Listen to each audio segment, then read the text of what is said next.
Namaste devotees. Guruvara is the day to worship Gurudeva. Today I am going to chant a very powerful mantra of Guru Sai Baba. The name of this mantra is Guru Sai Baba Gayatri Mantra. By listening to this powerful mantra, Sarva Bada will be destroyed, protection will be obtained, mental peace will be obtained, all desires will be fulfilled, and success will be obtained. Before listening to the mantra, if you are new to the channel, subscribe the channel, press the nearby bell icon and select all option.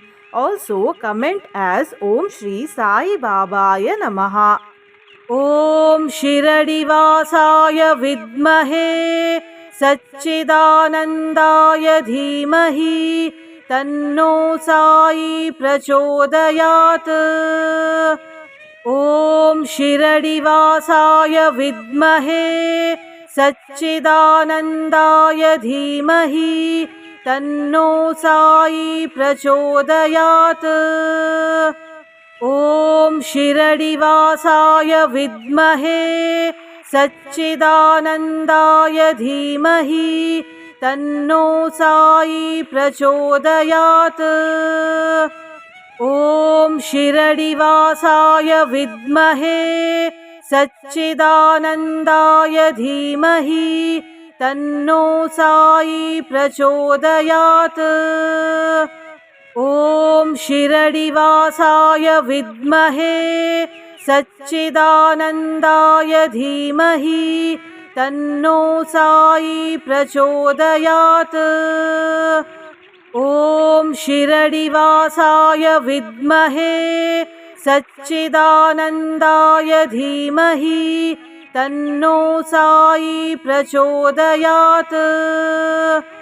Om Shiradivasaaya Vidmahe Satchidanandaya Dhimahi Tanno Sai Prachodayat. Om Shiradivasaaya Vidmahe Satchidanandaya Dhimahi Tanno Sai Prachodayat. Om Shiradivasaaya Vidmahe Satchidanandaya Dhimahi Tanno Sai Prachodayat.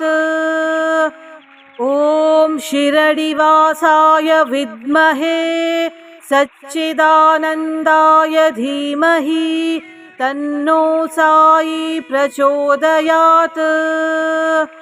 Om Shiradivasaaya Vidmahe Satchidanandaya Dhimahi Tanno Sai Prachodayat.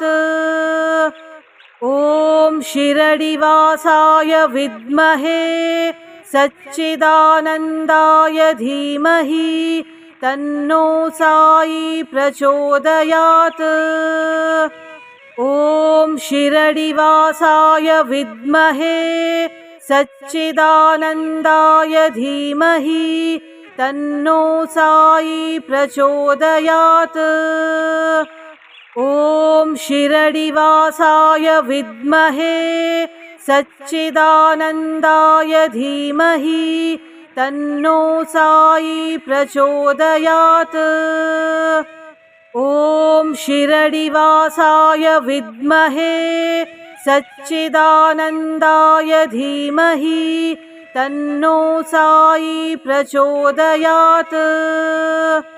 Om Shiradivasaaya Vidmahe Satchidanandaya Dhimahi Tanno Sai Prachodayat.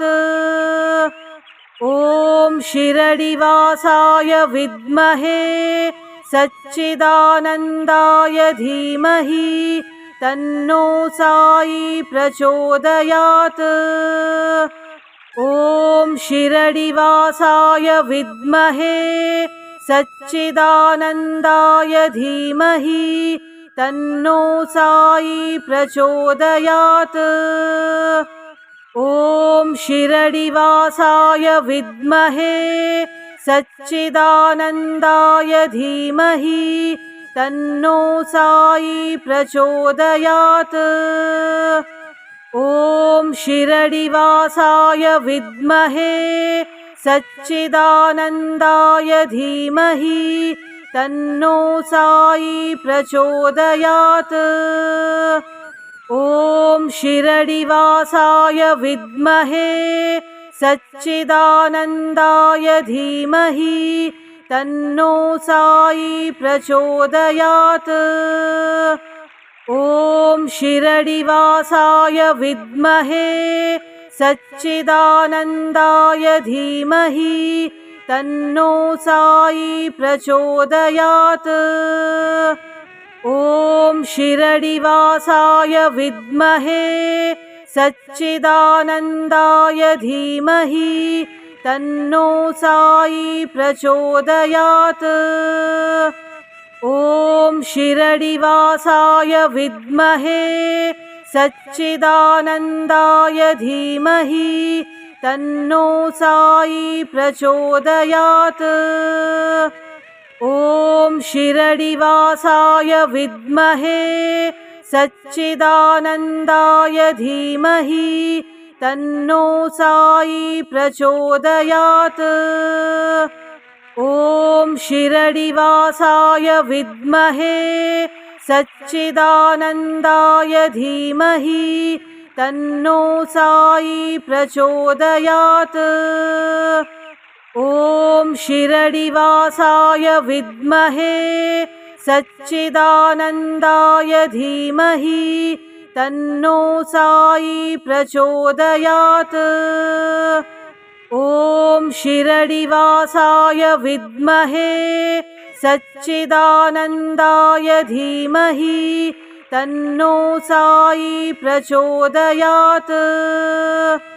ॐ शिरडिवासाय विद्महे सच्चिदानन्दाय धीमहि तन्नो साई प्रचोदयात्।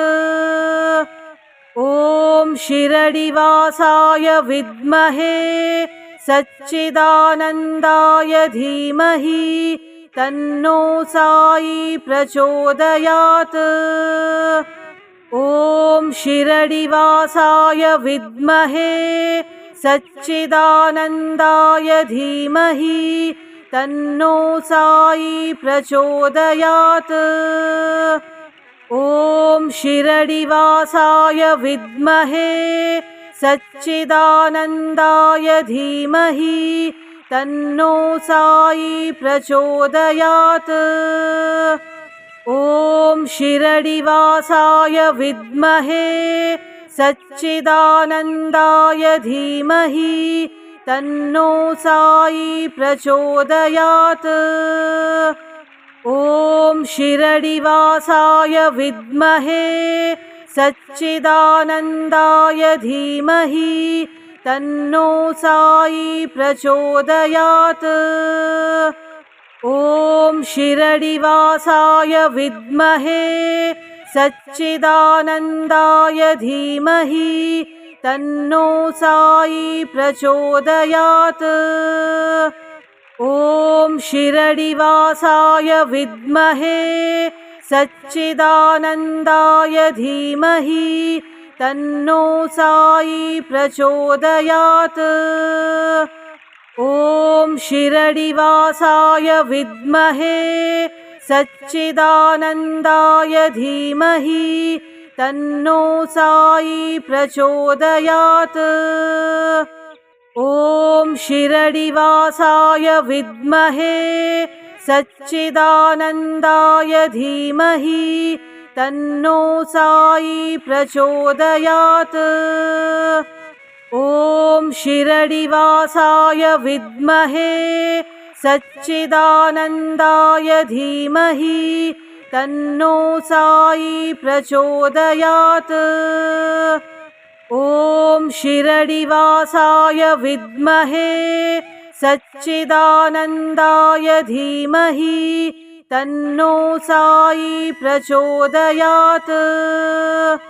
ॐ शिरडिवासाय विद्महे सच्चिदानन्दाय धीमहि तन्नो साई प्रचोदयात्। ॐ शिरडिवासाय विद्महे सच्चिदानन्दाय धीमहि तन्नो साई प्रचोदयात्। ॐ शिरडिवासाय विद्महे सच्चिदानन्दाय धीमहि तन्नो साई प्रचोदयात्। ॐ शिरडिवासाय विद्महे सच्चिदानन्दाय धीमहि तन्नो साई प्रचोदयात्। ॐ शिरडिवासाय विद्महे सच्चिदानन्दाय धीमहि तन्नो साई प्रचोदयात्। ॐ शिरडिवासाय विद्महे सच्चिदानन्दाय धीमहि तन्नो साई प्रचोदयात्। ॐ शिरडिवासाय विद्महे सच्चिदानन्दाय धीमहि तन्नो साई प्रचोदयात्। ॐ शिरडिवासाय विद्महे सच्चिदानन्दाय धीमहि तन्नो साई प्रचोदयात्। ॐ शिरडिवासाय विद्महे सच्चिदानन्दाय धीमहि तन्नो साई प्रचोदयात्। ॐ शिरडिवासाय विद्महे सच्चिदानन्दाय धीमहि तन्नो साई प्रचोदयात्। ॐ शिरडिवासाय विद्महे सच्चिदानन्दाय धीमहि तन्नो साई प्रचोदयात्। ॐ शिरडिवासाय विद्महे सच्चिदानन्दाय धीमहि तन्नो साई प्रचोदयात्। ॐ शिरडिवासाय विद्महे सच्चिदानन्दाय धीमहि तन्नो साई प्रचोदयात्। ॐ शिरडिवासाय विद्महे सच्चिदानन्दाय धीमहि तन्नो साई प्रचोदयात्। ॐ शिरडिवासाय विद्महे सच्चिदानन्दाय धीमहि तन्नो साई प्रचोदयात्। ॐ शिरडिवासाय विद्महे सच्चिदानन्दाय धीमहि तन्नो साई प्रचोदयात्। ॐ शिरडिवासाय विद्महे सच्चिदानन्दाय धीमहि तन्नो साई प्रचोदयात्। ॐ शिरडिवासाय विद्महे सच्चिदानन्दाय धीमहि तन्नो साई प्रचोदयात्। ॐ शिरडिवासाय विद्महे सच्चिदानन्दाय धीमहि तन्नो साई प्रचोदयात्। ॐ शिरडिवासाय विद्महे सच्चिदानन्दाय धीमहि तन्नो साई प्रचोदयात्। ॐ शिरडिवासाय विद्महे सच्चिदानन्दाय धीमहि तन्नो साई प्रचोदयात्। ॐ शिरडिवासाय विद्महे सच्चिदानन्दाय धीमहि तन्नो साई प्रचोदयात्।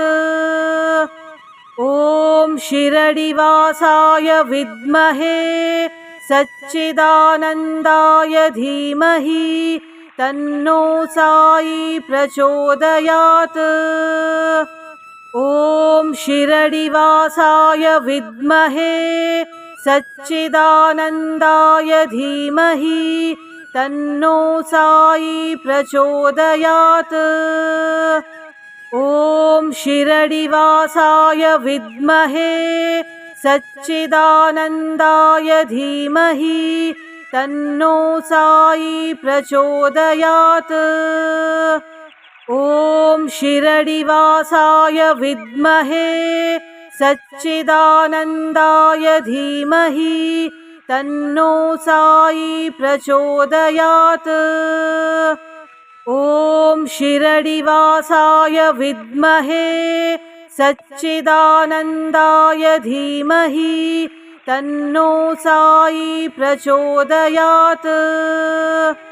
ॐ शिरडिवासाय विद्महे सच्चिदानन्दाय धीमहि तन्नो साई प्रचोदयात्। ॐ शिरडिवासाय विद्महे सच्चिदानन्दाय धीमहि तन्नो साई प्रचोदयात्। ॐ शिरडिवासाय विद्महे सच्चिदानन्दाय धीमहि तन्नो साई प्रचोदयात्। ॐ शिरडिवासाय विद्महे सच्चिदानन्दाय धीमहि तन्नो साई प्रचोदयात्। ॐ शिरडिवासाय विद्महे सच्चिदानन्दाय धीमहि तन्नो साई प्रचोदयात्। ॐ शिरडिवासाय विद्महे सच्चिदानन्दाय धीमहि तन्नो साई प्रचोदयात्। ॐ शिरडिवासाय विद्महे सच्चिदानन्दाय धीमहि तन्नो साई प्रचोदयात्। ॐ शिरडिवासाय विद्महे सच्चिदानन्दाय धीमहि तन्नो साई प्रचोदयात्। ॐ शिरडिवासाय विद्महे सच्चिदानन्दाय धीमहि तन्नो साई प्रचोदयात्। ॐ शिरडिवासाय विद्महे सच्चिदानन्दाय धीमहि तन्नो साई प्रचोदयात्। ॐ शिरडिवासाय विद्महे सच्चिदानन्दाय धीमहि तन्नो साई प्रचोदयात्। ॐ शिरडिवासाय विद्महे सच्चिदानन्दाय धीमहि तन्नो साई प्रचोदयात्। ॐ शिरडिवासाय विद्महे सच्चिदानन्दाय धीमहि तन्नो साई प्रचोदयात्।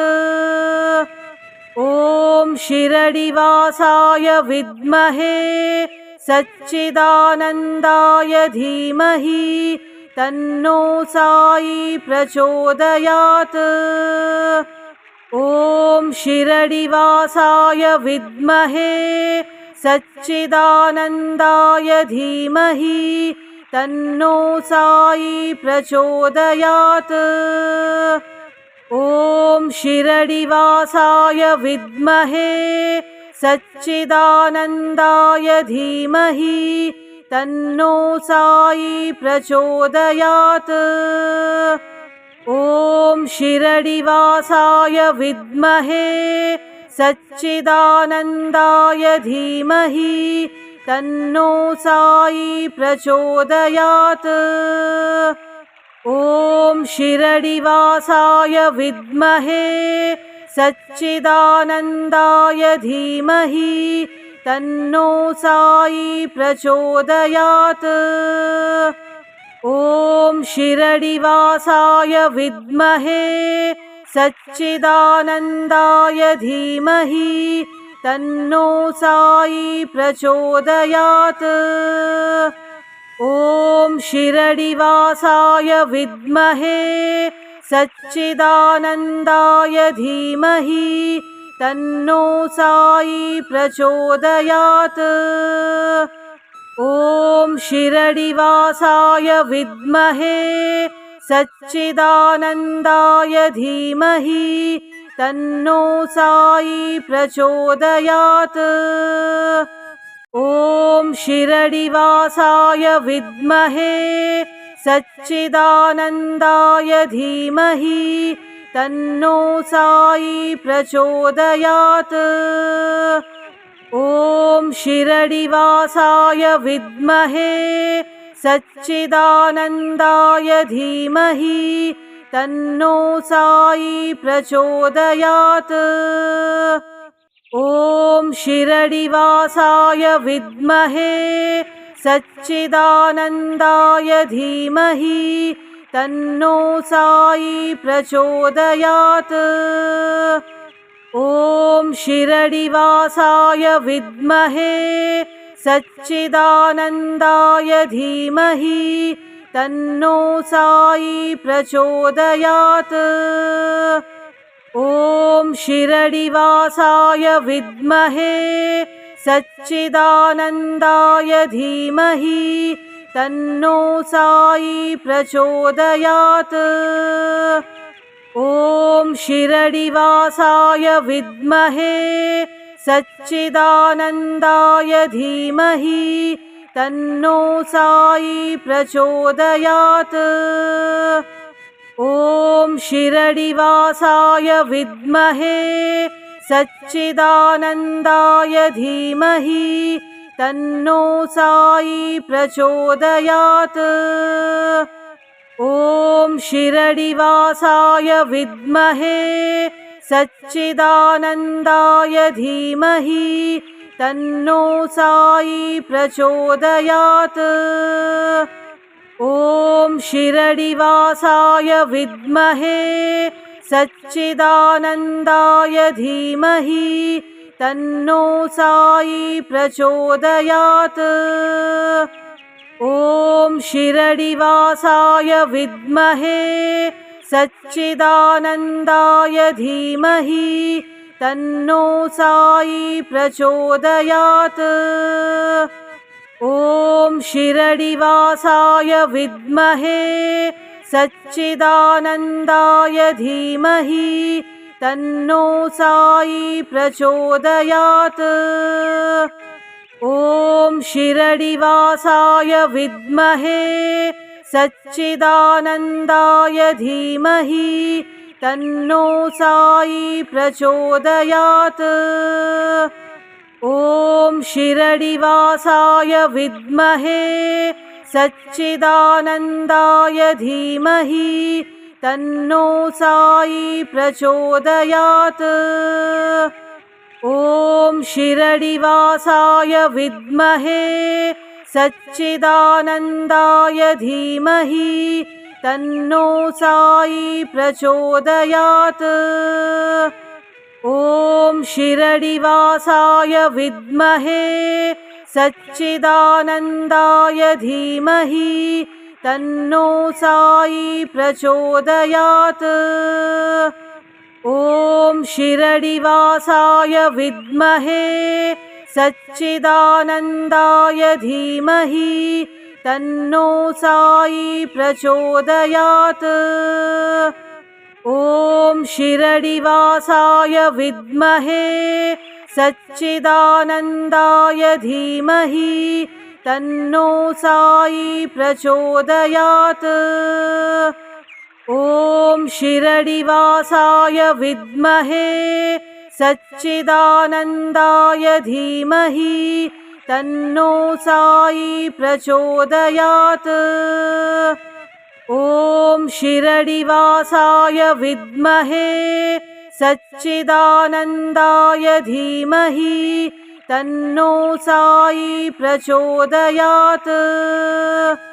ॐ शिरडिवासाय विद्महे सच्चिदानन्दाय धीमहि तन्नो साई प्रचोदयात्।